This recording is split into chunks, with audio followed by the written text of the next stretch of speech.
Hey guys, welcome back to TechMan. Today, let me show you how to recover deleted WhatsApp messages on Android. I noticed this once while using WhatsApp on Android. Someone deleted a message before I could read it, and of course, it instantly makes you curious about what it said. One simple trick that sometimes works is checking your phone's notification. On many Android devices, if WhatsApp notifications are enabled, the messages preview appears in the notification panel. Even if the sender deletes the message later, the preview may still remain in your notification history, letting you read what's originally said. Another useful thing I like to keep enabled is WhatsApp chat backup.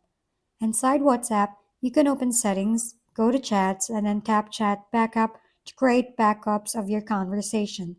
If messages were included in a previous backup, restoring that backup later can bring back older chats that were deleted afterward. It's not always guaranteed, but having notifications enabled and keeping regular backups is one of the easiest ways Android users can avoid missing important messages. If we've been helpful, kindly give us a thumbs up and don't forget to hit the subscribe and bell button for more contents. For any questions and suggestions, comment down below.